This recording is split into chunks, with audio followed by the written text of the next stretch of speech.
안녕하세요. 반갑습니다. 네, 가슴 뛰는 교회 원종선 목사라고 합니다. 이렇게 불러주셔서 너무 감사합니다. 다드림 교회 이야기를 제가 참 많이 들었어요. 물론 김병렬 목사님 책을 통해서 보기도 했고, 또 김병렬 목사님 교제하면서 다드림 교회 우리 성도분들 교회 이야기를 들으면서 또 은혜를 받기도 했고, 그래서 많이 와보고 싶었는데 오늘 드디어 이렇게 오게 돼서 너무 좋고 너무 반갑고 그러네요. 앞에 우리 유동규 목사님도 찬양 인도해 주셔서 뜨겁게 은혜 받고 또 함께 이렇게 예배할 수 있다는 것이 큰 기쁨입니다. 여기가 공릉동이잖아요, 그렇죠? 네. 제가 공릉동이랑 좀 그 마음에 가까움이 있어요. 왜냐면 제가 하계동에서 자랐거든요. 그리고 제가 지금도 똑같은 이름인지 모르겠지만 연천초등학교 졸업했고요, 하계중학교를 나왔습니다. 제가 그래서 네, 대한민국은 학연, 지연, 혈연 빼면 아무것도 없으니까요. 네, 그래서 아무튼 제가 이렇게 나와서 여러분들 이렇게 오는데, 아까도 이렇게 식사하고 장로님이랑 집사님이랑 오는데, 목사님이랑 오는데 대진고등학교 이렇게 지나가더라고요. 여기 제가 살았던 곳이라고. 하나도 못 알아보겠더라고요. 이제 너무 많이 변해가지고 모르겠지만 그래도 더 가까운 마음으로 여러분들 뵐 수 있어서 너무너무 감사합니다. 제가 김병렬 목사님 참 좋아합니다. 존경할 뿐만 아니라 참 좋아해서 제가 많이 모시고 싶고 또 가까이 하려고 하고, 제가 이렇게 자꾸 연락도 드리려고 하는데 귀찮아 하실까봐 제가 이렇게 못 드리지만, 함께함의 기쁨이 얼마나 큰지 모르겠습니다. 여러분들 이미 잘 알고 계시겠지만 우리 김병렬 목사님을 잘 세워주시기를 부탁을 드리겠습니다. 네, 권위는 내가 권위를 세운다고 해서 세워지는 게 아니라, 권위는 여러분이 주시는 겁니다. 여러분이 김병렬 목사님께 권위를 부여해 주실 때 목사님의 권위가 더욱더 올바르게 잘 견고하게 또 건강하게 세워질 수 있을 거라고 믿습니다. 그래서 잘 세워주시고 섬겨주시기를 부탁을 드리겠습니다. 목사님이 시킨 거 아닙니다. 네. 감사합니다. 오늘 함께 우리 말씀을 나누기 전에 제가 한 번 더 기도하고 함께 말씀 나누도록 하겠습니다. 하나님 감사합니다. 좋으신 아버지 하나님께서 이 고난주간을 맞이하여 하나님의 말씀을 듣고 또 십자가에 달리신 예수 그리스도를 더욱더 묵상할 수 있는 기회를 주심을 감사합니다. 아버지, 이 시간뿐만 아니라 사실 우리 매일의 삶들이 매일 예수 그리스도를 묵상하고 품으며 기억해야 할진데, 하나님 우리가 그러지 못하여서 이번 주간만이라도 더욱더 기억하려고 합니다. 하나님, 연약한 우리를 붙잡아 주시고 이 기간 동안에 하나님의 말씀을 더욱더 듣게 하시고 묵상하게 하시며 우리를 위해 죽으신 십자가가 우리의 삶에 아버지 밀착되어진, 우리의 삶과 결코 떨어질 수 없는 중심이 되게 하여 주시옵소서. 오늘도 우리 가운데 그렇게 역사하시고 말씀하여 주셔서 귀한 다드림 교회 모든 성도 가운데 또 제 가운데 하나님 말씀하시고 역사하여 주시옵소서. 그렇게 일하실 것을 믿고 감사드리며 예수님의 이름으로 기도합니다. 아멘. 아멘. 감사합니다. 오늘은 제가 가치에 대해서 조금 이야기를 좀 나누려고 합니다. 여러분, 제가 아주 어렸을 때인데요, 제가 아주 어렸을 때 제가 하계동에도 살았지만요, 뭐 월계동도 살고 저 멀리 당곡에도 살고 저 이사를 많이 다녔습니다. 그 중에 제가 왕십리에도 살았던 때가 있었는데, 그때 이제 제가 초등학교 한 2학년 3학년 요때쯤이었던 것 같아요. 그런데 그때 당시에는 시장이 많았잖아요. 재래시장이 다 있었잖아요. 그 재래시장이 양쪽으로 이렇게 돼 있고 가운데 이렇게 걸어가고 있었는데, 제가 이렇게 막 사람들이 막 물건도 팔고 흥정도 하고 막 이러잖아요. 막 돌아다니고 있는데 제가 엄마랑 같이 시장을 엄마 손을 잡고 이렇게 가다가 제가 요 앞에를 딱 보면서 이렇게 얘기했어요. 1,000원이다. 그 말과 동시에 저희 어머니가 하신 행동이 있었어요. 뭐냐면 정말 빛과 같은 속도로 발이 움직여서 그 돈을 탁 밟으시더라고요. 네.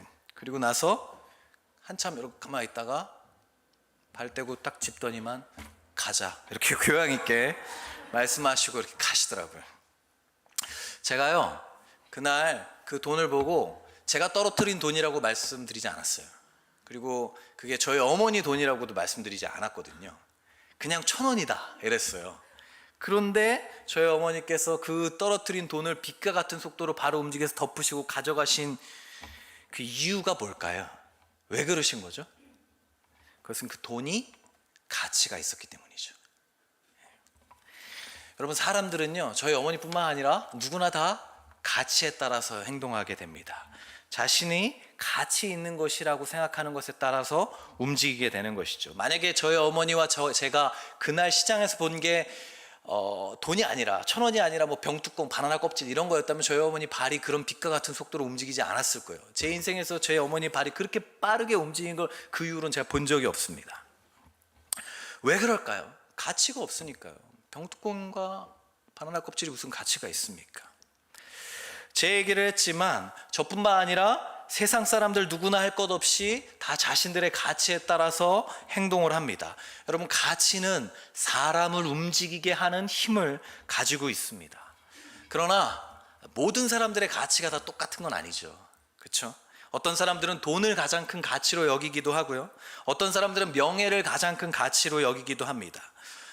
제가 어느 식당에 갔는데요, 밥을 먹으러 들어갔는데, 제가 다른 교회에서 사역을 할 때였는데, 거기 식당에 한 분이 혼자서 앉아서 밥을 맛있게 드시고 계시는데 재미있는 게 있었어요. 뭐였냐면 핸드폰이 5개가 있더라고요. 그 5개를 다 붙여가지고 이런 거에 짜가지고 이런 거에 짜서 이렇게 다 연결해서 보고 있는데 화면이 다 다른데 다 뭔지 알겠더라고요. 뭐였냐면 5개의 화면이 다 주식창이었어요. 핸드폰 5개를 붙여가지고 다 자기 보고 싶은 것들을 띄워갖고 실시간으로 이렇게 하면서 5개의 화면으로 보고 있더라고요. 그래서 제가 질문을 한번 드릴 테니까 맞춰보게 돼요. 그분의 가장 큰 가치가 뭐였을까요? 네, 굉장히 어려운 문제인데 잘 맞추시네요. 그렇죠? 왜 그랬을까요? 사람 자신의 가치에 따라 움직이고 행동하기 때문이죠. 제 친구 중에는 아침에 일어나면, 기숙사에서 신학교였거든요. 아침에 일어나면 대부분 이제 뭐 새벽 예배도 가고 기도하러 가는데, 그 친구는 기도하기도 전에, 새벽 예배 가기도 전에 꼭 먼저 했던 행동이 있습니다. 지금 목회하고 있거든요. 비밀입니다. 누군지는 이름을 말하지 않을게요. 근데 그 친구는 항상 뭘 했냐면 아침에 일어나자마자 인터넷 들어가서 미국 프로야구 결과를 확인했어요. 자기가 좋아하는 야구를 너무 좋아했거든요. 그 목사님은, 모든 목사님이 다 그런 건 아니고 그분도 그냥 취미로서 그러시는 건데, 아무튼 결과를 확인하고 좋아하고 그걸 보고 나서 기도하러 가고 그렇게 하셨습니다. 어떻게 보면 미국 프로야구가 그 목사님에게, 제 친구에게는 또 큰 가치였을지도 모르겠어요. 어떤 청소년들은, 여기 자녀분들이 계신 분들이 있지만, 게임의 승률을 올리고 어떤 계급을 따고 어떤 레벨을 갖느냐가 가장 큰 가치일지도 몰라요. 제가 아는 애들도 맨날 롤, 자기가 다이아몬드 등급인지 어떤 등급인지 이거 자랑하느냐고 자기들끼리 그런 이야기를 하기도 합니다. 또 어떤 사람들은 집이 몇 평인지, 어떤 사람은 어떤 차를 타고 다니는지, 회사에서 직급이 무엇인지, 내 연봉이 얼마인지가 가장 큰 가치이기도 합니다. 또 누군가는 좋은 사람을 만나서 시집을 가고 장가를 잘 가는 것이 인생의 가치로 여겨지기도 합니다. 각자의 가치가 있어요. 그것을 다 각자 그 가치를 따르고 있죠. 근데 이러한 가치를 따르는 삶에는 문제가 하나 있어요. 그것은 우리가 따르는 가치가, 내가 따르고 있는 가치가, 또 여러분이 따르고 계시는 그 가치가 정말 가치 있는 것일 수도 있지만 그렇지 않을 수도 있다는 거예요. 내가 최고의 가치라고 믿었던 것이 인생의 끝자락에 가서 보니까 정말 가치 있는 것일 수도 있지만 가치 있는 게 아닐 수도 있잖아요. 근데 가치 있는 게 아니었다면 우리는 결국 가서 후회하는 인생을 살게 되는 것이죠. 여러분, 우리가 결과적으로 잘못된 가치를 따랐을 때 그것을 실패라고 이야기합니다. 높다고 생각했던 가치가 나중에 시간이 지나고 보니까 아무 가치가 없었던 것이었을 때 우리는 실패하게 되죠. 주식이 너무 좋아서 이거 성공할 줄 알았는데 하루아침에 휴지 조각이 되면 우리는 실패했다고 얘기하잖아요. 그렇죠? 옛날에 재밌는 얘기를 들었습니다. 일본에서 유럽으로 여행을 갔다 온 분이 자녀에게 갑오를 박스에 담아갖고 준 거예요. 야, 이거 잘, 몇백 년 전 이야기입니다. 갑오로 잘 간직해라. 이거 내가 유럽에서 얻어온 귀한 물건이다. 그래서 자녀가 정말 귀하게 잘 간직했어요. 부모님이 돌아가실 때까지, 아버지가 돌아가실 때까지 상자도 열어보지 않고 너무 귀하니까 잘 간직했습니다. 그런데 이제 본인도 나이가 들어서 이제 세상을 떠날 때가 얼마 남지 않으니까 너무 열어보고 이걸 또 설명해 주면서 또 자녀에게 물려줘야 되니까 이걸 잘 알아보고 열어줘서 보고 내가 확인하고 잘 가치도 확인해보고 알려줘야겠다 하고 열었더니 거기에 뭐가 들어있었냐면 양변기가 들어있었대요. 양변기가. 당시 유럽에서 그게 처음 생겼을 때 너무 귀해가지고 가지고 와서 그걸 가보라고 갖고 있었던 거예요. 계속 가본가요? 몇십 년이 지나도? 그렇지 않죠. 시간이 지나서 가치를 잃어버린 것이죠. 또 반대의 경우도 있습니다. 당시에는 별거 아니라고 생각했는데 나중에 돌아보니까, 시간이 지나고 보니까 엄청나게 가치가 있는 것을 우리가 발견하게 될 때도 있잖아요. 그렇죠? 저보다 조금 이제 연배가 더 있으신 분의 시절에 보면, 제가 옛날에 하계동 살 때도 돌아다닐 때, 제가 막 8살 7살 돌아다닐 때 그런 분 있어요. 가위 들고 가위 치면서 돌아다니는 분. 뭐죠? 엿 하시는 분. 골동품, 집에 있는 그릇 뭐 가져오면 엿 바꿔준다 했죠. 여러분 그거 아세요? 거기서 엿 바꿔서 받았던 그 엿장수 아저씨가 가져갔던 것 중에 적지 않은 수가 중앙박물관에 있는 거 아세요? 네. 그렇답니다. 네. 그때 당시에는 가치를 모르는 거예요. 이거 엿 하나의 가치 정도 되는 줄 알고 바꿔 먹었는데, 나중에 알고 보니까 그게 박물관에 갈 정도의 가치를 가지고 있었던 것도 보게 되는 것이죠. 여러분, 우리가 가치를 따라갈 때는 항상 그래서 주의해야 합니다. 잘못된 가치를 따라가다 보면 그 끝에 가서 후회하게 되기 때문에 그런 것이죠. 여러분, 오늘 저희가 읽은 본문의 말씀, 마태복음의 말씀을 보시면 자신의 가치에 따라 살아가는 한 남자가 등장합니다. 청년이라고 나오기도 하고요, 또 그는 부자입니다. 같은 내용이 누가복음에도 나오는데요, 거기서 그는 간원이라고 이야기합니다. 공무원인 거죠. 지금 공무원도 너무 좋지만 당시의 공무원은 명예뿐만 아니라 권력도 가지고 있었던 그런 사람입니다. 거기다가 오늘 본문의 말씀을 보면 이 사람은 굉장히 바른 사람이었던 것 같아요. 이 청년이 예수님한테 묻잖아요. 어떻게 해야 영생을 얻을 수 있습니까? 라고 물었을 때 예수님이 계명을 다 지켜라 하니까 이 청년이 뭐라고 대답했죠? 전 이미 그거 다 지키고 있습니다. 다 잘 지키고 있습니다 라고 얘기합니다. 참 대단해요. 그렇죠? 참 바른 사람이에요. 돈도 많고 부자 청년이래잖아요.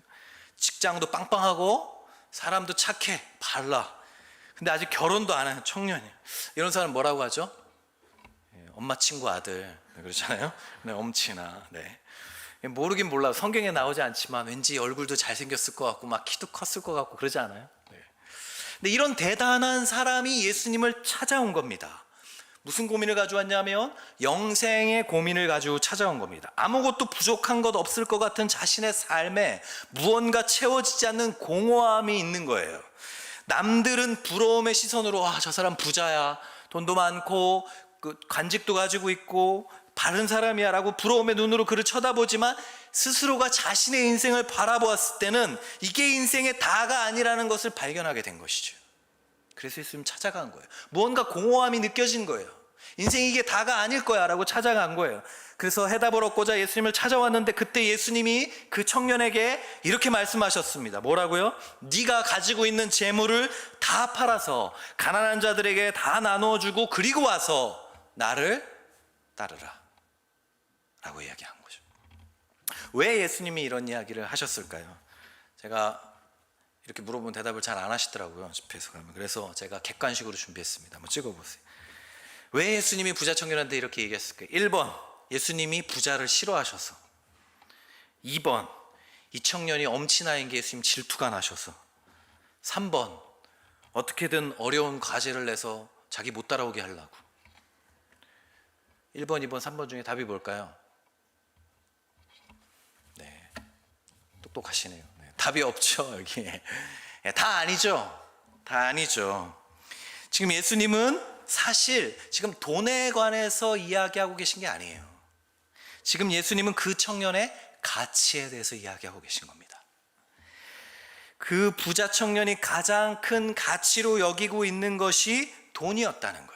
어떻게 알 수 있을까요? 여러분 22절을 보면 알 수 있습니다. 22절, 예수님이 재물을 다 팔아서 나눠주고 나를 따라오고 하니까 22절에 뭐라고 얘기합니까? 그 청년이 재물이 많음으로 이 말씀을 듣고 근심하며 갔다고 이야기하고 있는 겁니다. 여러분, 만약에 이 청년의 가장 큰 가치가 성공이었다면 예수님이 이렇게 말씀하지 않으셨을 거예요.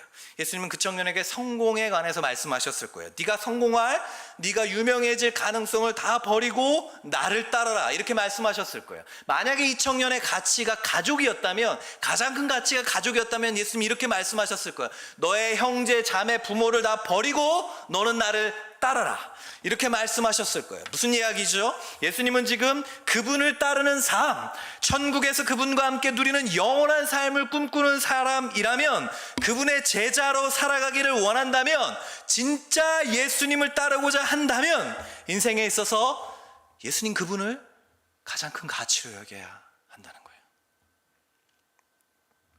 그게 돈이든 그게 성공이든 상관없어. 진심으로 나를 쫓고자 한다면 그것들보다 나를 인생의 가장 큰 가치로 여겨야 한단다, 예수님이 말씀하고 계시는 겁니다. 그런 예수님의 말씀 앞에서 부자 청년은 어떻게 했죠? 재산이 많았기에, 재물이 많았기 때문에 이 말씀을 듣고 근심하며 떠나간 겁니다. 가치를 재정립해, 예수님이 이렇게 말씀하셨는데 그 요구 앞에서 이 부자 청년은 결국 자신의 가장 큰 가치를 재물에서 예수님으로 바꾸지 못한 거예요. 그리고 돌아간 것이죠. 비극이죠. 비극이잖아요.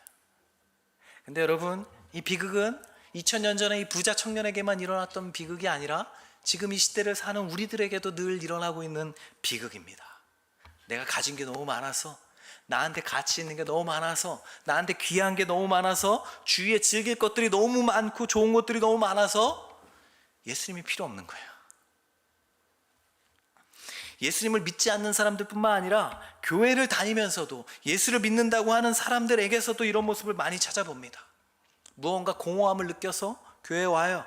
또 다른 필요를 어렴풋이 느껴요. 그래서 교회 나와서 예배도 드리고 기도도 해요. 그런데 그것 때문에 지금 내가 가진, 내가 좋아하는, 내가 즐겨하고 내가 가치 있게 여기는 그것을 포기할 수는 없는 거예요. 부자 청년의 모습과 똑같은 것이죠. 예, 여러분, 이게 2000년 전에만 있었던 비극이 아니라 지금 이 시대를 살아가는 많은 사람들에게 일어나고 있는 비극인 것이죠. 여러분, 왜 이 청년은 예수님을 그의 삶의 가장 큰 가치로 바꾸지 못했을까요? 22절에 나왔잖아요. 재물이 많았기 때문이라고. 그렇죠? 그렇지만 보다 궁극적인 이유는 뭐냐면, 재물이 많았던 것도 있지만 보다 궁극적인 이유는 이 부자 청년이 예수님의 가치, 그분을 따른다는 것의 가치를 잘 알지 못했기 때문이죠. 여기 혹시 제가 어려운 질문 하니까 한번 손을 들어보시겠어요? 혹시 집에서 나는 개를 키우고 있다 하시는 분 한번 손 들어봐 주시겠어요? 아, 네. 몇 분 계시네요. 우리 집사님이신가요? 네, 우리 집사님. 혹시 개 이름이 뭔가요? 고구마요? 아, 네. 너무 귀엽네요. 고구마. 제가 외람되게 여쭤보겠지만 상처를 드리려고 하는 게 아니라, 네. 혹시 집사님하고 고구마 중에 인격적으로 누가 더 훌륭한가요? 아, 그렇습니까? 네. 근데 저는 제가 볼 때, 제가 집사님을 잘 몰라서 함부로 말씀드리는 걸 수도 있지만, 제가 볼 때는 고구마가 더 인격적으로 훌륭하지 않을까 이런 생각을 합니다. 왜냐하면 집사님뿐만 아니라 사실 저를 포함해서 여기는 모든 사람들보다 고구마가 더 인격적으로 저는 훌륭하다고 생각해요. 제가 한번 테스트 하나만 해보면 압니다. 어떻게 하냐면요, 고구마를 여기 딱 놔두고요, 한쪽에는 개뼈다귀를 딱 놔두고요, 다른 한쪽에는 금을 쌓아 놓는 거예요. 그리고 고구마한테 선택하라고 하면 뭘 선택할까요? 네, 뼈다귀를 선택할걸요. 우리 근데 예전에 그 최영 장군께서 뭐라고 얘기하셨죠? 인격자는 황금보기를 돌같이 여기는 사람이라고 이야기했잖아요. 그렇죠? 개가 황금보기를 돌같이 여기고 개뼈다귀를 향해 달려가면 인격적으로 그 고구마가 더 훌륭한 거 아닌가요? 그죠? 저보다, 집사님뿐만 아니라 여기 계신 모든 사람보다 저를 포함해서 고구마가 더 인격적으로 훌륭하죠? 맞나요? 맞나요? 아니죠. 고구마는, 집사님 사실 솔직히 여기 개뼈다귀랑 황금이랑 있으면 뭘 선택하시겠어요? 그쵸. 저도 그럴 거예요. 저도 둘 중에 하나 선택하라면 저도 금을 선택할 거거든요. 근데 고구마는 안 그러잖아요. 고구마가 인격적으로, 이 개가 인격적으로 더 훌륭한 거죠. 이게 맞나요? 아닙니다. 그렇지 않죠. 여러분, 개가 인격적으로 사람보다 나은 게 아니라 이 고구마가, 이 개가 황금을 돌같이 여기는 게 아니라 그 뼈다귀를 황금같이 여기는 거죠. 뼈다귀를 자기 가장 귀한 가치로 여겨서 거기에 달려가고 있는 것이죠. 왜요? 황금의 가치를 모르니까요. 그 개는, 그 고구마라는 이름의 개는, 아니 세상의 모든 개는 황금의 가치를 잘 모르기 때문에 100마리면 100마리 다 뼈다귀를 향해 달려가게 되는 것이죠. 구정이 되면 집에서 다 세배를 하잖아요. 제 딸도 이제 세배를 하는데, 제 딸이 지금 이제 초등학교 1학년입니다. 8살이에요. 이제. 근데 제 딸이 이제 또래에 비해서 좀 왜소합니다. 머리가 하나 작아요. 작고 제 아내가 항상 걱정하고 그랬어요. 그래도 없는 살림에 막 좀 한약을 지어주고 싶어서 몇 년 전에 한 3, 4년 전이었던 것 같은데, 그런 얘기를 한 거예요. 이제 세배를 하니까 할아버지 할머니들한테 세배하면 세뱃돈 주시면 그거 모아서 엄마가 너 한약 지어줄게, 키 잘 크고 많이 먹으라고, 이런 이야기를 했나 봐요. 그랬나 봐요. 얘가 그걸 기억했나 봐요. 5살이었나. 근데 이제 저희 명절이 되면 저희 아버지가 저희 집에 오시거든요. 세배를 했더니 저희 아버지가 처음으로 5만 원짜리를 지폐를 깨어놨고 이제 손녀딸한테 이렇게 주신 거예요. 근데 얘가 그걸 딱 봤더니 처음 받은 거예요. 한참 보더니만 얘가 그런 거예요. 할아버지한테, 저희 아버지한테는, 할아버지 근데 나 한약 지어 먹어야 되거든. 파란 거 두 개 주면 안 돼? 이렇게 얘기한 거예요. 5만 원짜리 처음 받아보니까 이거 말고 나 파란 거 2개가 필요한데? 이렇게 얘기한 거예요. 파란 건 받아본 적 있거든요. 그렇게 얘기한 거예요. 늘 받던 파란 게 아니니까 얘기한 거죠. 뭐죠? 5만 원짜리 가치를 모르는 거죠. 5만 원짜리 가치를 모르니까 파란 거 2장 달라고 이야기하고 있는 것이죠. 여러분, 이게 부자 청년이 보였던 모습인 거예요. 제 딸이 보였던 모습, 그 고구마라는 개가 보이는 모습이 바로 마태복음에 나오는 부자 청년이 보였던 모습인 거예요. 그래서 예수님은 그 부자 청년에 이것을 요구하셨던 거예요. 야, 비교해봐. 너 무엇이 더 소중하니? 네가 가지고 있는 그 재물이 그렇게 소중해? 너 내 가치는 알고 있니? 나를 따르는 것에 대한 가치는 네가 얼마나 귀한 것인지 그거 알고 있어? 라고 예수님이 그 부자 청년에게 묻고 있는 것이죠. 그 부자 청년은 재물의 가치는 너무너무 잘 알고 있었어요. 재물의 힘은 너무너무 잘 알고 있었지만 그것과는 비교할 수 없을 정도로 큰 예수님의 가치는 잘 알지 못했기 때문에 5만 원이 있는데도, 5만 원이 눈앞에 있는데도 만 원을 달라고 뗐었던 제 딸처럼, 황금이 여기 있는데도 뼈다귀를 향해 달려가는 강아지처럼 근심하면서 예수님을 떠날 수밖에 없었던 겁니다. 여러분, 우리가 아무리 가치를 향해 열심히 시간을 아끼며 살았다고 해도 그것이 결국 무가치한 것으로 드러나면요, 실패한 인생이 되는 겁니다. 후회하는 인생이 되는 겁니다. 인생의 끝에서 후회만 남게 되는 것이죠. 그렇기 때문에 우리는 진정한 가치를 찾아야 되고, 그 진정한 가치, 가장 큰 가치에 우리 인생의 전부를 걸어야 되는 겁니다. 왜요? 실패한 인생을 살지 않기 위해서. 여러분, 오늘 본문을 2군데 읽었잖아요. 그렇죠? 또 다른 본문인 누가복음 19장에 보시면 또 다른 한 남자가 나옵니다. 오늘 설교의 부제는 2 남자 이야기입니다. 그래서 누가복음 19장에 보시면 또 한 남자가 나옵니다. 삭개오라는 이름의 사람입니다. 어느 청소년 집회에 가서 삭개오가 누구야 이렇게 얘기했더니 누가 그러더라고요. 일본 사람이에요? 이렇게 해서 얘기했는데 성경에 나오는 이름입니다. 네, 삭개오. 네. 그도 부자이고 공무원이었다고 얘기가 나옵니다. 그런데요, 삭개오는 앞에 나온 부자 청년과는 조금 정반대의 인생을 살고 정반대의 인식을 받고 있었던 사람입니다. 그의 직업은 세리였어요. 세리는, 당시 시대의 세리는 부자 청년과는 달리 존경받는 직업이 아닙니다. 로마 지배하에 있을 때 같은 유대 민족의 피를 빨아먹는 직업이 바로 이 세리 역할이었습니다. 마치 우리나라가 일제강점기에 있었을 때 일본인 편에 붙어서 동족의 피를 빨아먹던 매국노 같은 사람들이 바로 이 세리였던 사람들이에요. 로마에서 세금을 받아오라고 합니다. 이 사람에게 100만 원 받아와 라고 하면 세리는 가서 그럽니다. 네 하고 가서, 야 500만 원 내놔. 그래서 500만 원을 받고 100만 원 로마에 주고 400만 원 자기가 가지는 것이죠. 이런 식으로 했던 사람이 이 세리들이었습니다. 그래서 세리들은 돈은 많이 벌었지만 그 돈은 정당한 대가로 모아진 돈이 아니었고 유대인들 같은 민족들에게 늘 미움과 증오의 대상이었어요. 그래서 여러분, 세리들은 당시 유대 법정에서 증인이 될 수 없습니다. 신뢰할 수 없는 사람이라는 거예요. 늘 거짓말하는 사람이라는 거예요. 그래서 증인이 될 수 없다고 이야기했었습니다. 거기다가 그래서 세리들이 모여있으면 뭐라고 얘기합니까? 죄인들과 같이 있다고, 늘 죄인이라고 얘기했죠. 그리고 거기다가 삭개오는 외모도 볼품 없었습니다. 그렇죠? 키도 작았어요. 예수님이 보이지 않아서 어떻게 했습니까? 나무에 올라갔죠. 예수님 보고 싶어서 올라갔던 거잖아요. 우리 성경 말씀 5절부터 9절까지 말씀 다시 한번 보실까요? 누가복음 5절부터 9절까지 말씀을 보면 이렇게 써 있습니다. 우리 5절부터 한번 9절까지 같이 한번 읽어보실까요? 같이 읽겠습니다. 시작. 예수께서 그곳에 이르사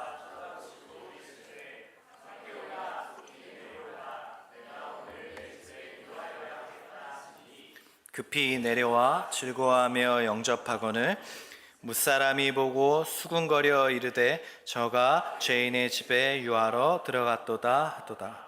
삭개오가 서서 주께 여짜오되 주여 보시옵소서. 내 소유의 절반을 가난한 자들에게 주겠사오며 만일 누구의 것을 속여 빼앗은 일이 있으면 내 갑절이나 갚겠나이다. 예수께서 이르시되 오늘 구원이 이 집에 이르렀으니 이 사람도 아브라함의 자손임이로다. 아멘. 사람들에게 미움과 증오의 대상이었던 세리 삭개오에게 오늘 본문 읽어본 말씀 보시면 예수님이 찾아오십니다. 먼저 가세요. 그리고 말씀하세요. 너네 집에 머물 거야. 너와 함께 있을 거야 라고 말씀합니다. 그러자 삭개오가 어떻게 반응합니까? 급히 내려와 즐거워하며 영접합니다. 급히 내려와 즐거워하며 영접합니다. 마음에 소원이 있었는데 예수님이 먼저 자신에게 찾아온 거예요. 어쩔 줄 몰라 하는 기쁨이 느껴지시나요? 그런 거예요. 급히 내려와 즐거워하여 영접합니다. 그리고는 시키지도 않았는데 이상한 말을 해요. 뭐라고 얘기합니까? 주여 보시옵소서. 내 소유의 절반을 가난한 자들에게 주겠사오며 만일 누구의 것을 속여 빼앗은 일이 있거든 제가 4배로 갚겠습니다. 여러분, 삭개오가 돈을 어떻게 모은 사람이라고요? 다 남 속여서 돈 모은 사람이에요. 근데 삭개오가 뭐라고 얘기합니까? 제가 남을 속여서 모은 돈이 있으면 4배로 갚겠습니다 라고 얘기하는 거예요. 이 말은 바꿔 얘기하면 내 가진 모든 전 재산을 다 나눠줘도 제가 상관하지 않겠습니다 라고 이야기하고 있는 겁니다. 그렇게 말하는 겁니다. 자신이 가지고 있는, 자기가 지금까지 그렇게 쌓아왔던 돈을 다 잃어버려도 상관치 않겠습니다 라고 얘기합니다. 여러분, 어떻게 이 일이 가능하죠? 여러분 잘 아시잖아요. 우리가 돈을 포기하는 게 얼마나 어려운 일인지 너무 잘 아시잖아요. 저도 알고 있습니다. 그런데 삭개오는 그렇게 말하고 있는 거예요. 주님, 제가 모든 재물, 모든 돈을 포기할 수 있습니다. 왜냐하면 제가 모든 재물과도 바꿀 수 없는 주님을 갖게 되었기 때문입니다. 삭개오가 지금 그렇게 말하고 있는 겁니다. 그러자 예수님이 또 이상한 말씀을 하십니다. 9절에 보시면 이르시되 오늘 구원이 이 집에 이르렀다 이렇게 말씀하십니다. 삭개오가 재산을 나눠주겠다고 하니까 구원이 임했다고 말씀하시는 거예요. 이게 뭐죠? 구원은 헌금하는 순으로 받는 건가요? 그 이야기가 아닙니다. 돈을 풀었기 때문에, 가난한 자들을 먹여 살리고 정직하게 돈을 돌려주겠다고 했기 때문에 예수님이 이렇게 말씀하신 것이 아니에요. 삭개오의 가장 중요한, 가장 소중한 가치가 돈에서 예수 그리스도로 바뀌었기 때문에 예수님이 그렇게 말씀하신 거예요. 외모로는 볼품없는 모습, 그렇기 때문에 돈을 가장 큰 가치로 알았던 사람이 삭개오였습니다. 너희들이 날 무시해? 외모가 볼품없다고 날 무시해? 내가 무시 못하도록 내가 얼마나 악착같이 돈을 모으나 봐라. 그래서 세리장이 된 것이죠. 돈을 모으고 함부로 무시하지 못하도록 민족의 피를 빨아먹으면서까지, 동족의 미움과 증오를 받으면서까지 악착같이 돈을 모았던 그가 진정한 가치이신 예수님을 만남으로 인해서 이제는 그 돈을 아무것도 아닌 것처럼 여기게 된 것이죠. 여러분, 오늘 제가 두 본문의 말씀을 통해서 두 남자를 살펴봤습니다. 한 사람은 부자 청년, 한 사람은 삭개오. 둘 다 부자였고 둘 다 남자였지만 이 두 부자의 이야기가 서로 다른 결론을 맺고 있죠. 이렇게 서로 다른 결론을 맺고 있는 이유가 무엇인가요? 그것은 바로 인생의 진정한 가치를 발견했느냐, 발견하지 못했느냐의 차이인 것이죠. 사랑하는 여러분, 우리 귀한 나드림교회 성도 여러분, 무엇이 우리 인생의 궁극적인 참 가치가 될 수 있을까요? 저는 예수님이라고 믿습니다. 그분이 어둠 속에 있던 우리 삶에 찾아오셨고 만나주셨고 새 삶을 주셨습니다. 여러분, 예수님만이 우리의 진정한 가치가 될 수 있습니다. 왜냐하면 오직 그분만이 나를 위해 죽으셨기 때문입니다. 나의 친구도 애인도 가족도 할 수 없는 그 일을 이 세상에서 오직 주님만이 나를 위해 하셨기 때문입니다. 제가 저희 교회 청년들에게 가끔 하는 얘기 있습니다. 핸드폰이 아무리 좋아도, 게임이 아무리 좋아도, 네가 가지고 있는 무언가가 그렇게 너무 좋아도, 남자친구가 여자친구가 그렇게 너무 좋아도 잊지 말아라. 그것들이 널 위해 죽어주지 않는다. 지금은 날 사랑한다고 얘기하지만, 내가 좋다고 얘기하지만 그 중에 무엇도 날 위해 죽어주지 않는다. 여러분, 누가 우리를 위해 죽어줄 수 있습니까? 오직 예수 그리스도만이 죽어주실 수 있죠. 한 아이가 있었습니다. 이 아이는 어린 시절에 불우한 환경에서 자랐어요. 가난하고 힘들어서 학교 등록금도 잘 내지 못할 정도로 어렵게 학교를 다녔습니다.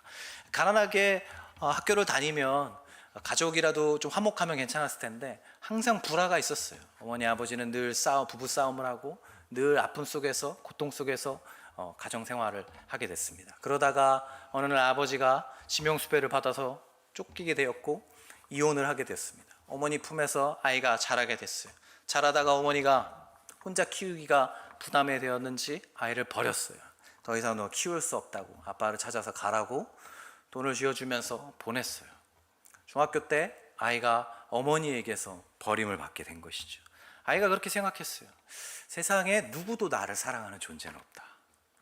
아니, 인생에 사람에게 있어서 가장 깊고 뜨거운 사랑이 어머니의 사랑이라고 하잖아요.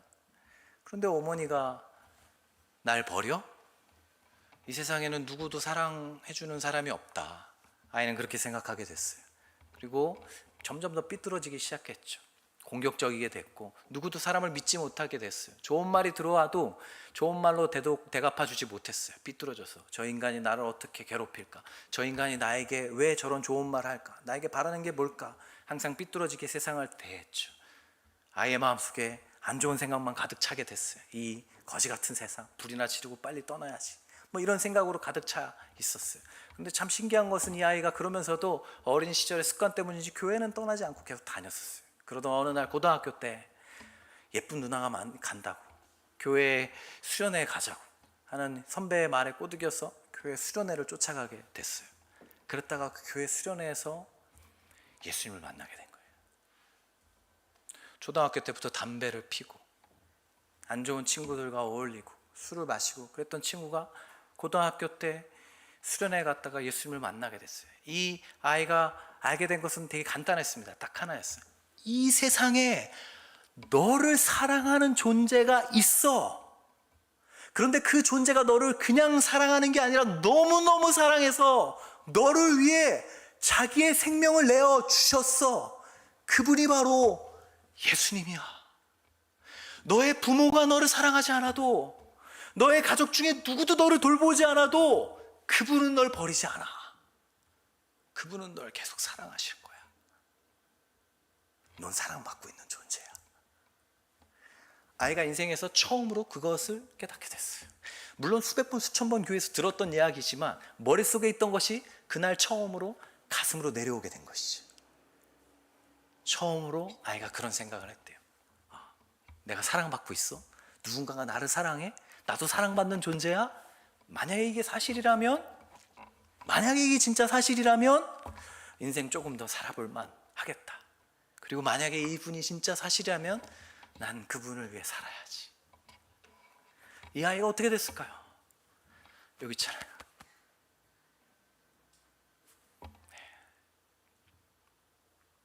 저는 지금도 이야기합니다. 만약에 이만희가, 정명석이 나를 위해 죽어줄 수 있다면 나는 교회를 버리고 거기 갈 수 있다.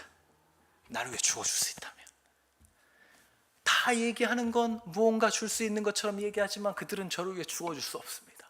오직 예수 그리스도만이 저를 위해 죽어줄 수 있는 분이죠. 이 세상에 여러분 누가 우리를 위해 또 그런 일을 해줄 수 있습니까? 데리고 와 보십시오. 제가 누구라도 있다면 그럼 제가 제 모든 것을 걸고 저는 그 사람을 따를 겁니다. 그냥 하는 말 아닙니다. 정말입니다. 누가 그걸 할 수 있습니까? 예수님 외에 누구도 없는 것이죠. 여러분 이 일이 바로 삭개오에게, 저에게, 그리고 여러분에게 일어난 겁니다. 아멘이십니까? 여러분에게 질문 한 가지 드리고 싶어요. 사랑하는 다드림교회 성도 여러분, 여러분에게 예수님은 어떠한 가치이신가요?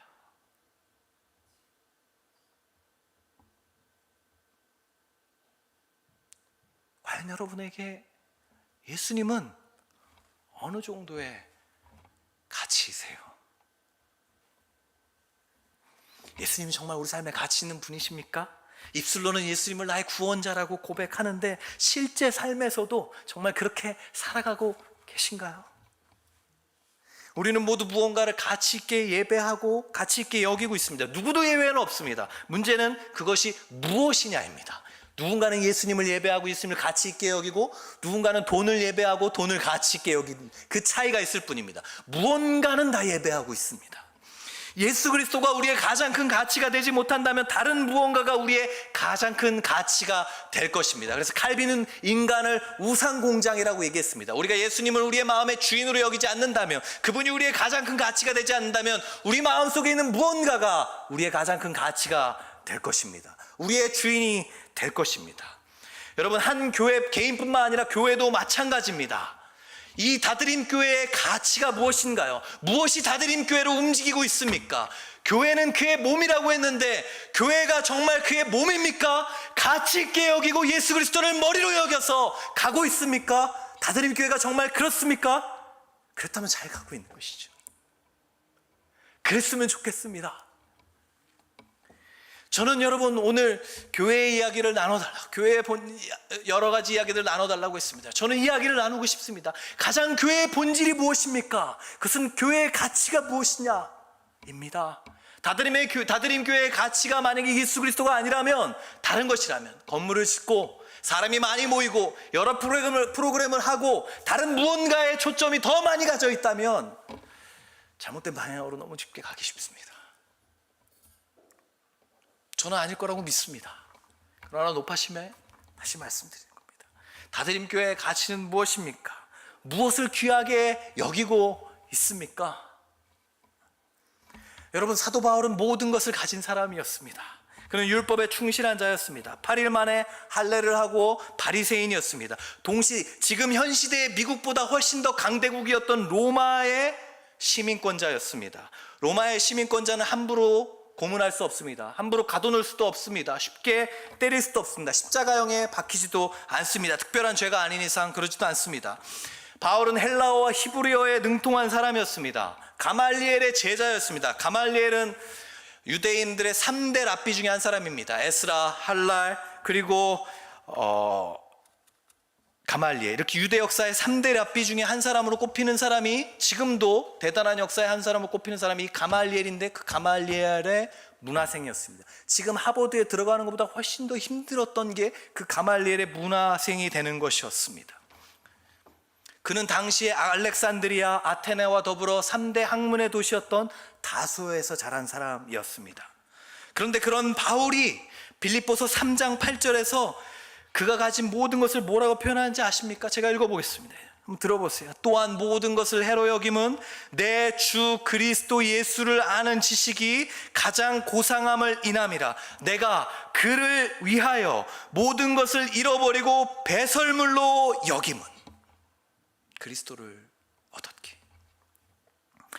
그가 이렇게 많은 걸 가진 사람이었는데요, 이게 이렇게 많은 것이 있었던 사람인데 그 가진 것을 예수 그리스도를 봤을 때 뭐라고 얘기하냐면 배설물과 같다고 표현하는 겁니다.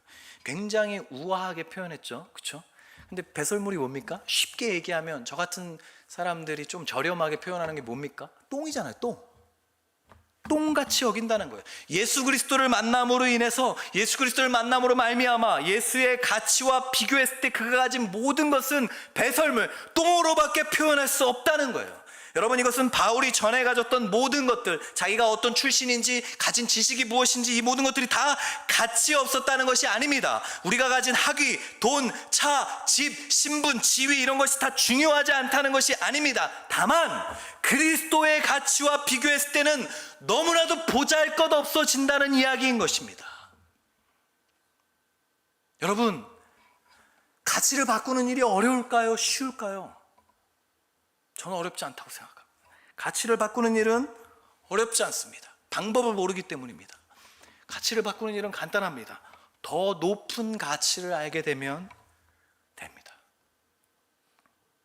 제가 뒤에 우리 찬양인도 오늘 유동규 목사님 통해서 은혜를 많이 받았는데, 제가 유동규 목사님께 5,000원을 드리면 가질래요, 안 가질래요 하면 목사님이 아마 두 말도 없이 뛰어나오시겠죠? 가져가실 거예요, 그렇죠?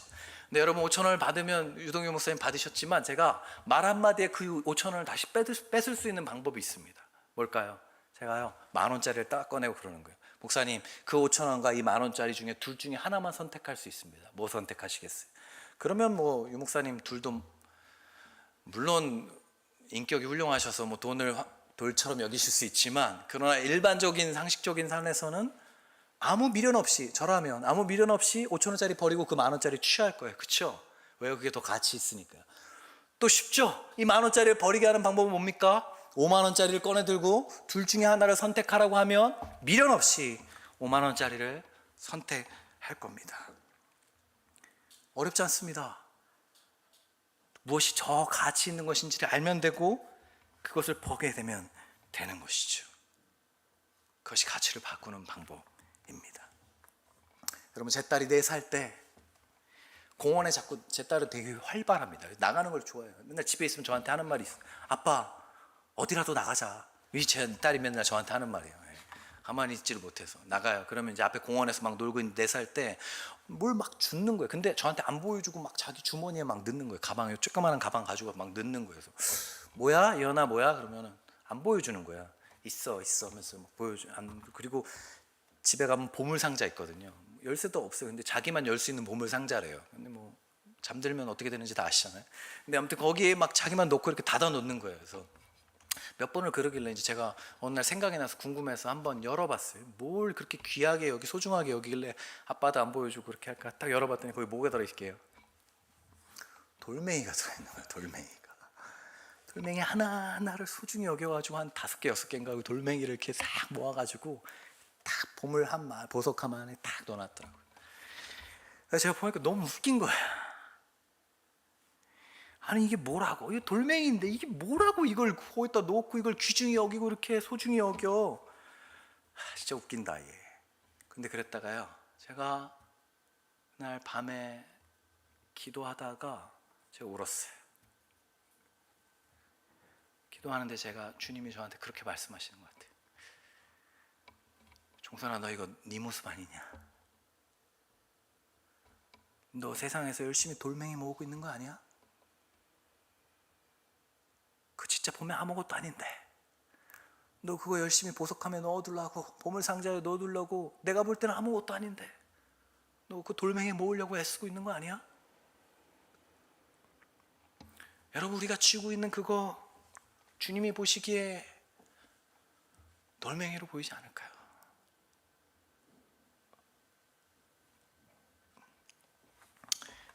제가 정말 존경하는 분 중에 C.T. 스터드라는 선교사님이 있습니다. 제 인생을 바꾼 분입니다. 제가 이 전기를 읽고 제 인생이 바뀌었습니다. 이분은 캠브리지, 영국에 있는 캠브리지를 수석으로 입학해서 수석으로 졸업하신 분입니다. 그리고 이분은 집이 또 돈이 많아서 백만장자였습니다. 오늘 돈 많은 사람 많이 나오네요. 그렇죠? 거기다가 이분은, 영국은 또 크리켓이 또 대중적 스포츠잖아요. 크리켓 국가대표였습니다. 돈도 많고 공부도 잘하고 운동도 잘해. 이런 사람 뭐라고 한다고요?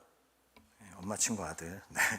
근데 이런 사람이었던 이 C.T. 스터드가 젊은 시절에 어느 날 예수님을 만나게 됩니다. 그리고 예수를 만나서 선교사로 헌신하기로 결정하고 죽을 때까지 콩고에 가서 선교사로 사역하게 됩니다. 자신이 가지고 있던 모든 재산은 윌리엄 부스의 구세군에 다 헌금을 하고 다 후원을 하고 자기는 콩고로 들어가서 죽을 때까지 거기서 선교 사역을 합니다. 그가 60세의 나이가 되었을 때 잠시 고국인 영국으로 돌아옵니다. 그때 당시 영국은 기독교 국가였기 때문에 열렬히 환영했어요. C.T. 스터드를. 대단하다고.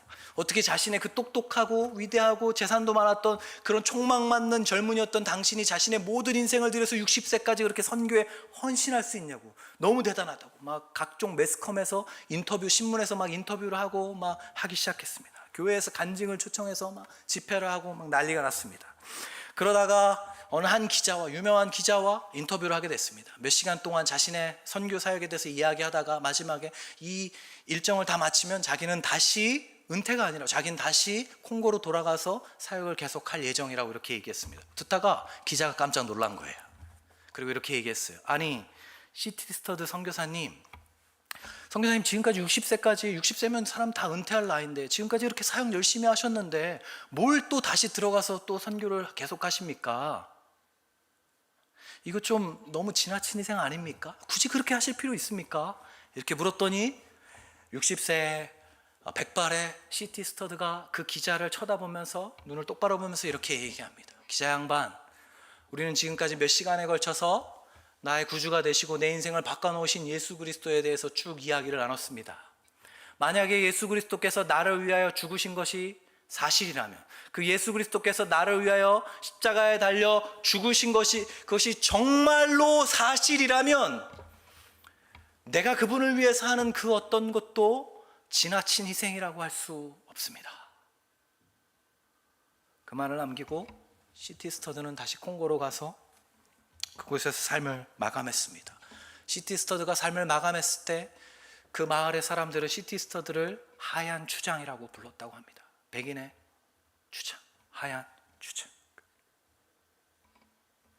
부자였던 삭개오도, 모든 것을 가진 사람이었던 바울도, 부족함이 없고 장래가 촉망받던 C.T. 스터드도 모두 다 예수님의 가치를 알아본 후에 자신의 모든 삶이 송두리째 바뀌어버렸는데, 예수님을 이미 내 구주라고 고백하며 살아가고 내 모든 것이라고 입술로 고백하는 우리들이 버린 게 대체 뭐가 있습니까? 여러분은 예수님을 따르기 위해서, 예수 그리스도라는 가치를 얻기 위해서 여러분은 뭘 버리셨습니까?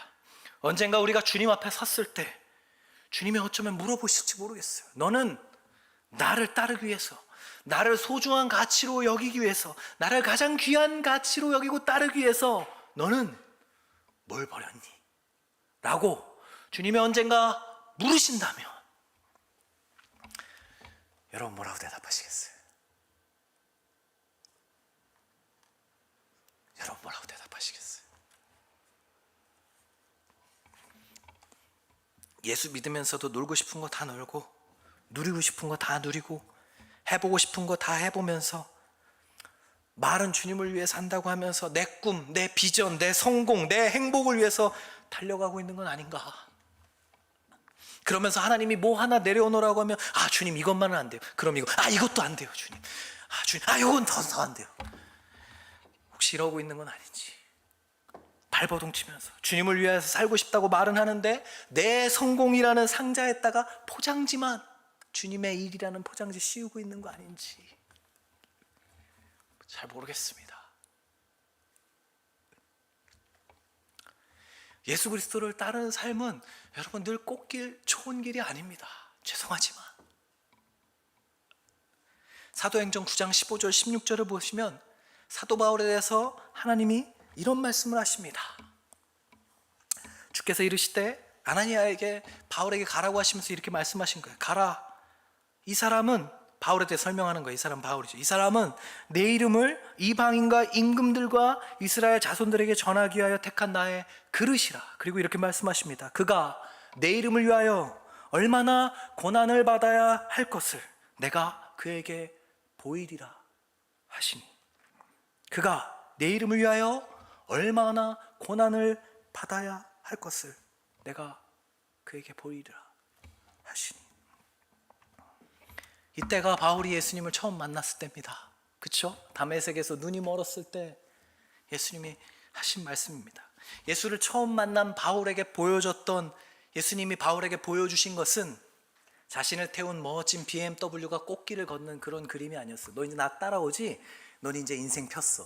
야, 따라와. 야, 이게 뭔지 알아? 이 열쇠가 이거 호텔 스위트룸이야. 예수님 그런 거 보여주지 않으셨어요, 여러분.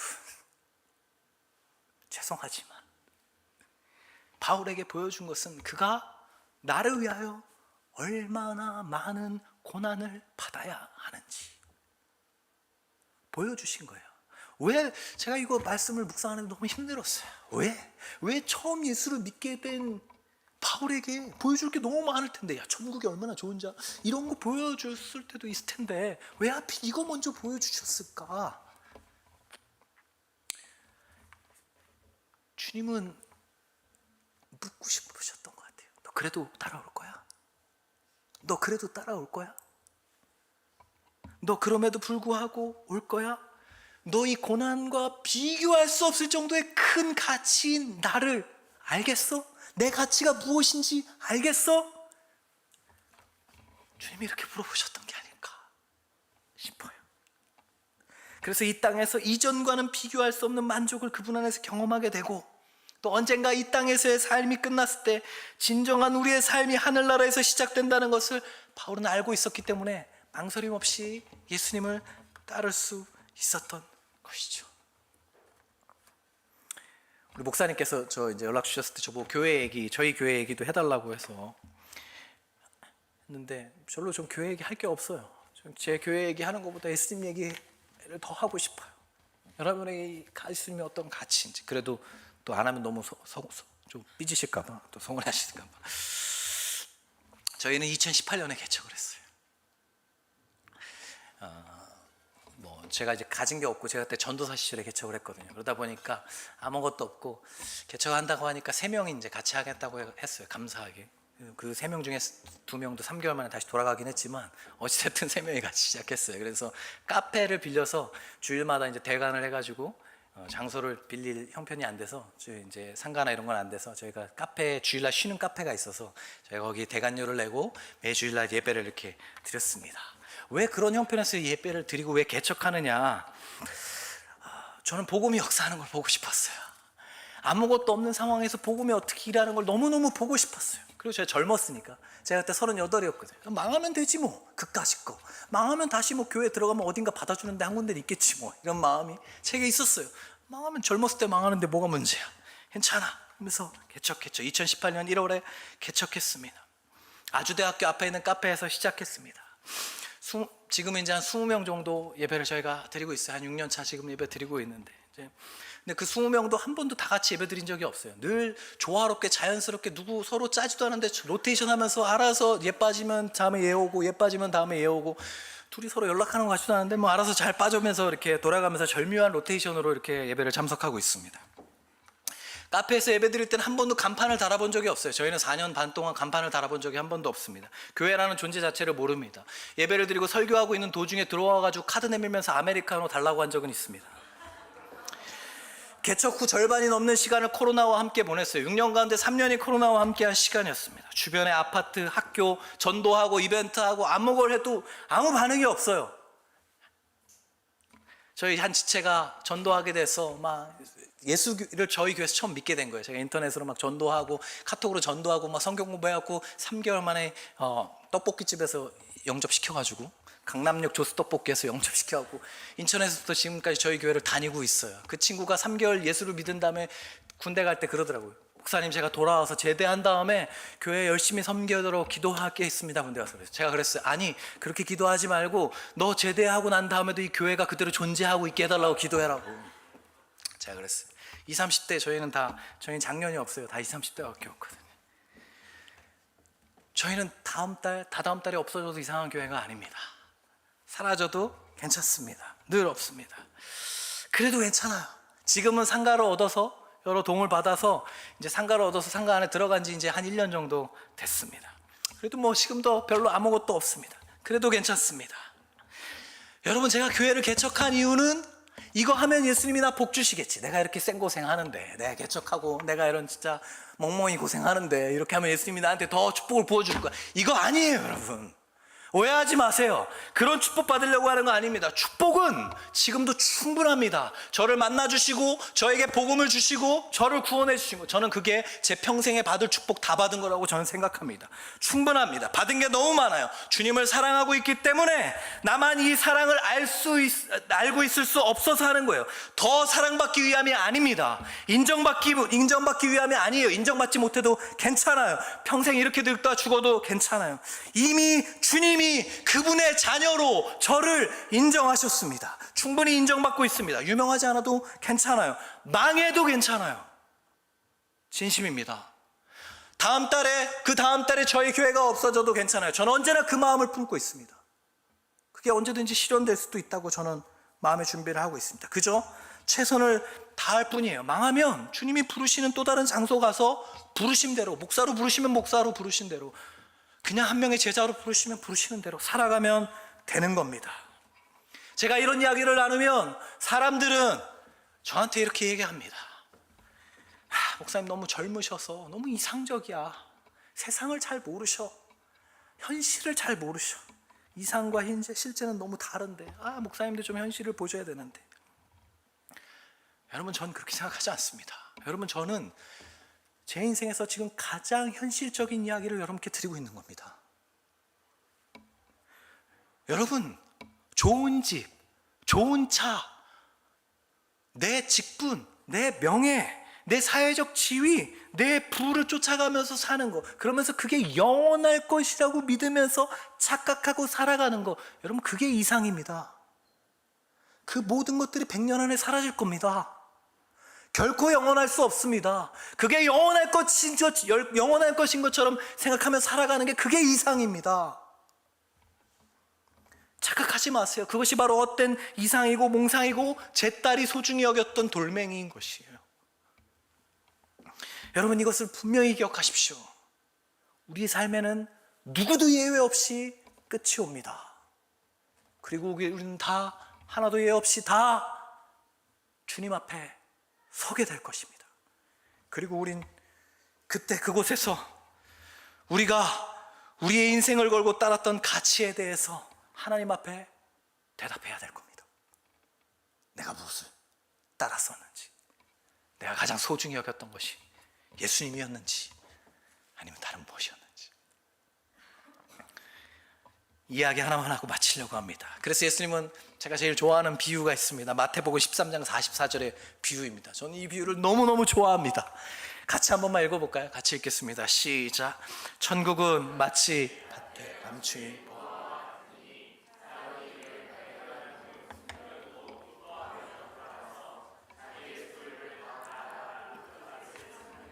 아멘.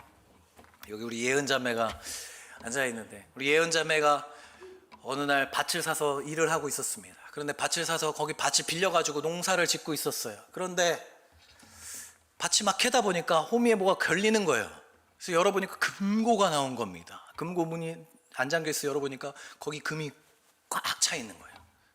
어떻게 했을까요? 예은 자매가 덮었어요.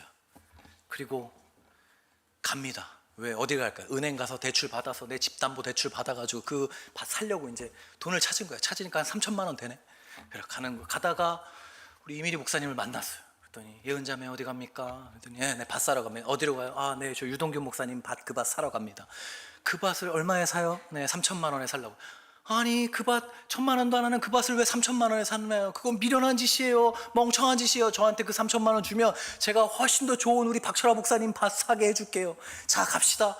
그러면 우리 예은 자매는 그래요. 제가 멍청했네요. 제가 미련했네요. 제가 그 밭을 사다니 하면서 3천만 원 드리겠어요? 왜요? 그렇죠. 여기 중에 누구도, 여기 계신 우리 권사님, 장로님들, 집사님들 누구도 우리 목사님이 아, 3천만 원 줘 주세요. 너무 선이에요. 너무 사랑으로 제가 더 좋은 바 사드릴게요. 그거 사는 거 바보예요. 이 멍청아, 그거 사면 안 돼 라고 해도 그럴 거예요. 아, 그래요, 사주세요 하는 분 아무도 없을 거예요. 제가 지금은 말할 수 없지만, 제가 저한테 멍청이라고 하셔도 어쩔 수 없어요. 제가 그냥 바보같이 보여도 어쩔 수 없는데 저는 그 바 사야 돼요. 저는 그거 살 거예요. 저 그냥 멍청이라는 소리 들을게요. 그냥 저 멍청이라고, 저는 그래도 이 바 꼭 살 거예요. 왜요? 봤으니까. 난 봤잖아요. 여러분 보셨잖아요. 봤는데 누가 멍청이라고 얘기하든 그게 무슨 상관이요. 거기에 뭐가 있는지를 내가 봤는데. 사랑하는 여러분, 여러분의 가치는 무엇입니까? 여러분이 예수 그리스도 안에서 그 가치를 발견하셨습니까? 밭에 감추인 보화를 발견하셨습니까? 저는 제가 지금도 제 딸에게 밤마다 기도해 주는 거 있습니다. 제 딸 이름이 이연입니다. 원이연. 이연아, 아빠에게 소원은 네가 아빠보다 예수님 더 사랑하는 거야. 이연아, 나중에 네가 엄마보다 아빠보다 예수님 더 사랑했으면 좋겠어. 나중에 네가 고백할 때 아빠, 엄마 서운해도 미안한데 나는 예수님이 제일 먼저야 라는 고백을 꼭 들었으면 좋겠어. 아빠의 소원이야. 제가 지금도 그렇게 고백합니다. 애가 잠들어 있을 때 제가 머리에 손을 얹고 그렇게 기도합니다. 주님, 이 아이가 예수님의 가치를 가장 잘 아는 아이가 되게 해주세요. 여러분은 어떻습니까? 여러분은 밭에 감춘 보화를 발견하셨습니까? 그렇다면 우리가 그 밭을 사야 되지 않겠습니까? 44절 말씀에 보면 자기 소유를 다 팔아 그 밭을 샀다고 이야기합니다. 가격이 만만치 않습니다. 여러분의 인생에 가진 것들을 다 팔아야 합니다. 우리 소유 전부가 다 필요하다고 이야기합니다. 저는 제 인생 전부를 걸고 이 밭을 샀습니다. 여러분도 사시겠습니까? 가치가 이끄는 삶, 가치가 있는 교회가 되었으면 좋겠습니다. 우리 다드림 교회 훌륭한 목사님들, 저 외에 훌륭한 목사님들이 오셔서 교회의 신앙, 교회의 본질에 대해서 많은 이야기 해주실 거고 또 해주셨지만 전 이야기를 꼭 해주고 싶었습니다. 우리 다드림 교회 가장 본질, 가장 중심, 가장 큰 가치, 다른 거 없이 예수 그리스도였으면 좋겠습니다. 그런 저와 여러분 되시기, 또 우리 다드림 교회 귀한 성도 여러분 되시길 예수님의 이름으로 축복합니다. 같이 기도하시겠습니다.